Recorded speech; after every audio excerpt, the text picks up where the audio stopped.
John 5.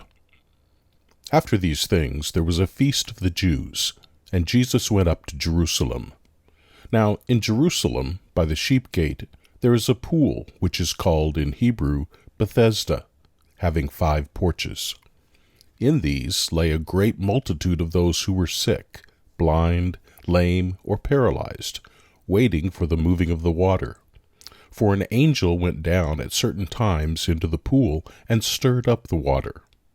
Whoever stepped in first after the stirring of the water was healed of whatever disease he had.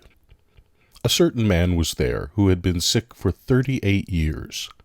When Jesus saw him lying there, he knew that he had been sick for a long time. He asked him, "Do you want to be made well?" The sick man answered him, "Sir, I have no one to put me into the pool when the water is stirred up. But while I'm coming, another man steps down before me." Jesus said to him, "Arise, take up your mat and walk." Immediately the man was made well, and took up his mat and walked.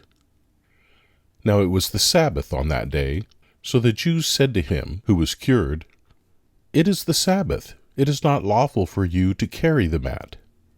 He answered them, "He who made me well said to me, 'Take up your mat and walk.'" Then they asked him, "Who is the man who said to you, 'Take up your mat and walk'?" But he who was healed didn't know who it was, for Jesus had withdrawn, a crowd being in the place. Afterward Jesus found him in the temple, and said to him, "Behold, you are made well. Sin no more, so that nothing worse happens to you." The man went away and told the Jews that it was Jesus who had made him well. For this cause the Jews persecuted Jesus, and sought to kill him, because he did these things on the Sabbath. But Jesus answered them, "My Father is still working, so I am working too." For this cause, therefore, the Jews sought all the more to kill him, because he not only broke the Sabbath, but also called God his own Father, making himself equal with God. Jesus therefore answered them, "Most certainly I tell you, the Son can do nothing of himself, but what he sees the Father doing. For whatever things he does, these the Son also does likewise. For the Father has affection for the Son, and shows him all things that he himself does. He will show him greater works than these, that you may marvel. For as the Father raises the dead and gives them life, even so the Son also gives life to whom he desires. For the Father judges no one, but he has given all judgment to the Son, that all may honor the Son, even as they honor the Father. He who doesn't honor the Son doesn't honor the Father who sent him. Most certainly I tell you, he who hears my word and believes him who sent me has eternal life, and doesn't come into judgment, but has passed out of death into life. Most certainly I tell you, the hour comes, and now is, when the dead will hear the Son of God's voice, and those who hear will live. For as the Father has life in himself, even so he gave to the Son also to have life in himself. He also gave him authority to execute judgment, because he is a Son of Man. Don't marvel at this, for the hour comes in which all who are in the tombs will hear his voice, and will come out. Those who have done good, to the resurrection of life, and those who have done evil, to the resurrection of judgment.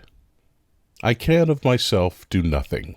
As I hear, I judge, and my judgment is righteous, because I don't seek my own will, but the will of my Father who sent me.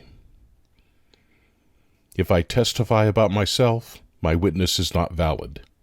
It is another who testifies about me. I know that the testimony which he testifies about me is true. You have sent to John, and he has testified to the truth. But the testimony which I receive is not from man. However, I say these things that you may be saved. He was the burning and shining lamp, and you were willing to rejoice for a while in his light. But the testimony I have is greater than that of John, for the works which the Father gave me to accomplish, the very works that I do, testify about me, that the Father has sent me. The Father himself, who sent me, has testified about me. You have neither heard his voice at any time, nor seen his form. You don't have his word living in you, because you don't believe him who he sent. You search the Scriptures, because you think that in them you have eternal life, and these are they which testify about me. Yet you will not come to me, that you may have life. I don't receive glory from men, but I know you, that you don't have God's love in yourselves. I have come in my Father's name, and you don't receive me. If another comes in his own name, you will receive him. How can you believe, who receive glory from one another, and you don't seek the glory that comes from the only God? Don't think that I will accuse you to the Father. There is one who accuses you, even Moses, on whom you have set your hope. For if you believed Moses, you would believe me, for he wrote about me. But if you don't believe his writings, how will you believe my words?